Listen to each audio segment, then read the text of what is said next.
दोस्तों, सिंध की तारीख 8000 साल पुरानी है, जिसका शुमार मेसोपोटामिया और मिस्र के साथ दुनिया की 3 इब्तिदाई तहजीबों में होता है। सर जॉन मार्शल्स ने 1920 में मोइंजोदड़ो और हड़प्पा की खोज से इस बात को साबित किया। वादी सिंध में बहने वाला वसी और अरीज दरियाए सिंध इस तहजीब की सबसे बड़ी बुनियाद है। नाजरीन, हमें हमेशा बताया जाता है कि मोइंजोदड़ो और हड़प्पा सबसे कदीम है। ऐसा बिल्कुल भी नहीं है। मोइंजोदड़ो और हड़प्पा से भी कदीमी आसार सिंध की तहजीब में पाए जाते हैं। 8000 साल कबल मसीह बलूचिस्तान के शहर मेहरगढ़ से सिंध की तहजीब के इब्तिदाई आसार मिलते और यही के लोगों ने इंडस वैली सिविलाइजेशन को बुलंद किया और आज से 3000 साल कबल मसीह मोइंजोदड़ो और हड़प्पा जैसे शहर कायम किए जो इस तहजीब का मरकज रहे। नाजरीन, इस दुनिया पर सिंध के कई एहसानात हैं। मोइंजोदड़ो और हड़प्पा ने हथियारों से पाक मुआशरा कायम किया, जो नजरिया सिंध का आकाश है कि दुनिया को हथियारों से पाक किया जाए। दुनिया का पहला इनकलाब ज़रई इनकलाब था जो सिंध से शुरू हुआ। जब इंसानों ने जंगलों से निकलकर गांव और शहर बसाना शुरू किए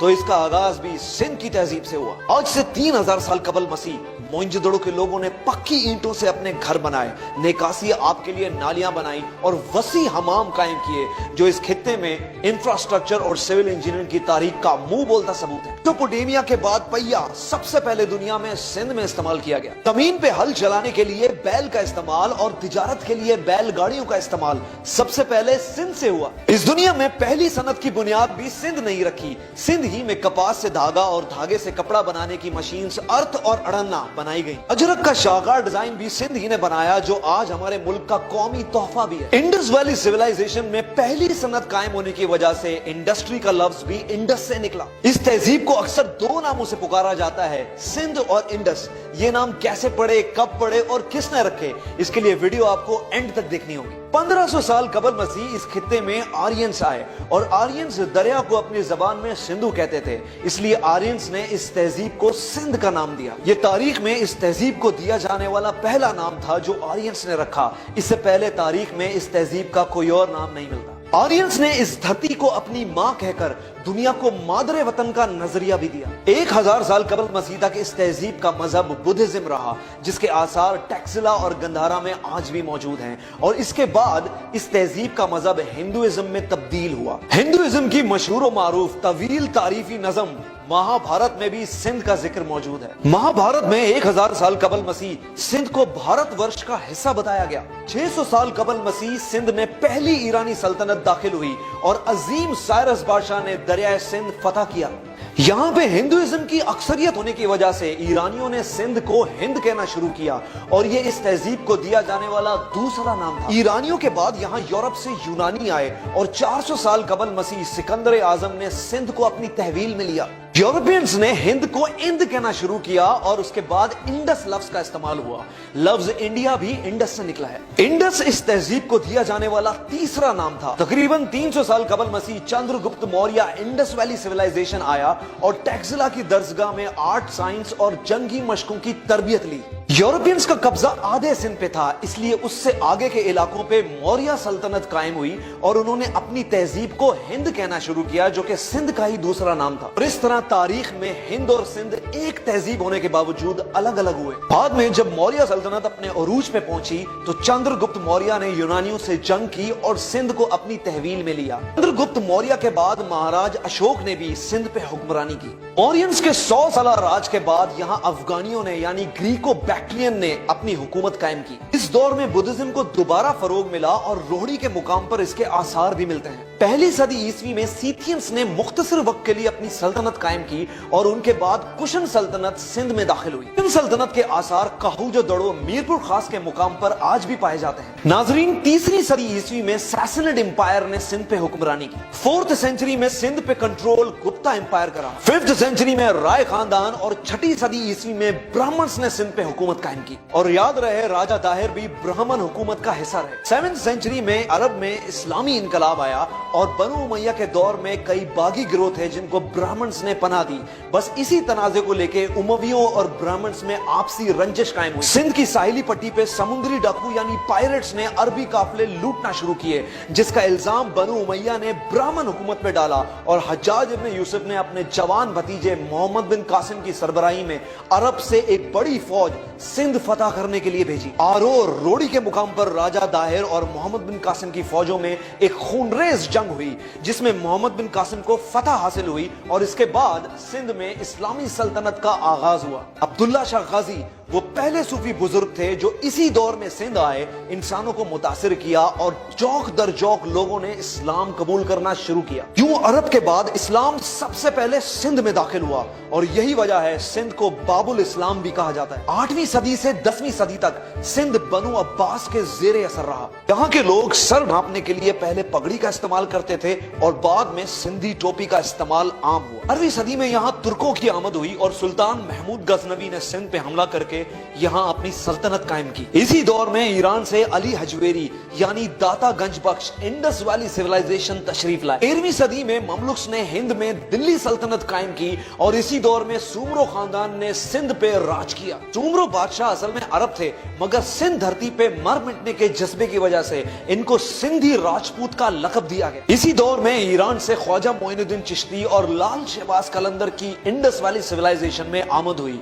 एक ने सिंध बसाया और एक ने हिंद बसाया। 14वीं सेंचुरी में सम्मा खानदान ने सिंध पे अपना राज कायम किया। सम्मा खानदान ने ठट्ठा के करीब अपना दारुल खिलाफा बनाया और इसी सदी में मखली दुनिया का सबसे बड़ा कब्रिस्तान वजूद में आया। 15वीं सेंचुरी में अरगून ने सिंध फतह किया जो मंगोल सल्तनत का हिस्सा थे। 16वीं सदी में अकबर बादशाह ने सिंध को अपनी तहवील में लिया और मुगल सल्तनत ने सिंध को कंट्रोल किया। 17वीं सेंचुरी में हाला के मुकाम पर शाह अब्दुल लतीफ भिटाई की पैदाइश हुई। सिंध में आर्ट्स और म्यूजिक को एक खसूसी अहमियत हासिल थी। यही वजह है कि शाह अब्दुल लतीफ भिटाई ने एक म्यूजिकल इंस्ट्रूमेंट भी इन्वेंट किया जिसको तंबूरा कहते हैं। शाह अब्दुल लतीफ भिटाई ने हिंदुओं और मुसलमानों के दरमियान अपनी पोइट्री और म्यूजिक से एक हम आहंगी की फिजा कायम की। 18वीं सदी में मुगल सल्तनत ने यार मोहम्मद कलोड़ो को सिंध का गवर्नर बनाया और कलोड़ो खानदान ने सिंध पे राज किया। इस दौर में सूफी बुजुर्ग सच्चल शर्मस की पैदाइश खैरपुर मीरस दराजा के मुकाम पर हुई। 19वीं सदी में सिंध पे टालपुर खानदान का राज रहा और इसी दौरान मुगल सल्तनत का जवाल और ब्रिटिश राज कायम हुआ। टालपुर बेसिकली कलोड़ो फौज में एक बलोच कबीला था। जब कलोड़ो ने टालपुरों के सरदार का कत्ल कर दिया तो टालपुरों ने कलोड़ो की सल्तनत उलट के रख दी। टालपुरों ने सिंध में सन के मुकाम पर एक वसी किला बनाया जिसको रनी कोट का नाम दिया गया और यह किला दुनिया का सबसे बड़ा किला माना जाता है। जब सिंध ने टालपुर की सरबराही में ब्रिटिश राज को मानने से इनकार कर दिया तो अंग्रेजों ने सर चार्ल्स नेपियर की सरबराही में सिंध फतह करने के लिए एक बड़ी फौज भेजी। ये एक खूनी जंग साबित हुई और सिंधियों की बहादुरी देख के अंग्रेज दंग रह गए। जनरल होश मोहम्मद शीदी ने इस जंग में एक अहम किरदार अदा किया और बहादुरी से लड़कर जामे शहादत नोश किया। अंग्रेज ये जंग जीत गए, मगर जीतने के बाद भी होश मोहम्मद शीदी की बहादुरी को फरामोश न कर सके और सर चार्ल्स नेपियर ने एक फौजी एजाज के साथ हैदराबाद में इस बहादुर को सुपर्द खाक किया। जगीर में अंग्रेजों को हैदराबाद हमेशा भारी रहा। एक मैसूर का हैदराबाद जिसमें टीपू सुल्तान लड़े और एक सिंध का हैदराबाद जिसमें होश मोहम्मद शीदी लड़ा और इन दोनों जंगों में अंग्रेज ने अपनी दुश्मन की बहादुरी का खुद एतराफ किया। बहरहाल सिंध पे आखिरी हुकूमत ब्रिटिश राज की रही। इंडस वैली सिविलाइजेशन के इलाके सदियों तक रियासतों के जेर असर रहे और मुख्तलिफ तहजीबों ने इनके ऊपर हुक्मरानी की। यही वजह है कि कम्युनिकेशन गैप आने की वजह से इनके लिबास, लाइफ स्टाइल और जुबान में नुमाया तब्दीलियां आई। तहरीक आजादी की वजह से इंडस वैली सिविलाइजेशन के लोग यानी कश्मीर से खैबर, खैबर से पंजाब, पंजाब से बलूचिस्तान और सिंध, ये सब मुमलिकत खुदादात की सूरत में एक कौम बने और अब एक तहजीब बनने के मरहले में मसरूफ है। मेरे नजदीक पाकिस्तान इस तहजीब को दिया जाने वाला चौथा नाम है। तारीख और इंडस वैली सिविलाइजेशन मोहम्मद अली जिन्ना की इस अजीम खिदमत को हमेशा याद रखेगी। सिंधी टोपी और अजरक इंडस वैली सिविलाइजेशन की आज एक शनाख्त है। हैरत इस बात की नहीं कि सिंधी एक ताकतवर सकाफत के मालिक हैं, हैरत इस बात की है कि इतना रिच कल्चर होने के बावजूद जब ये लोग सिंधी टोपी और अजरक पहनकर लोगों से मिलते हैं तो हाथ जोड़ के और आजी से मिलते हैं और इंसान को इज्जत देने की ये रिवायत सिंध को बाकी तहजीबों से मुनफरद कर देती है। इनके लोग खवातीन के हकूक के अलम बरदार साबित हुए जब मोहतरमा बेनजीर भुट्टो पूरे आलम इस्लाम में पहली खातून वजीर आजम मुंतखब हुई।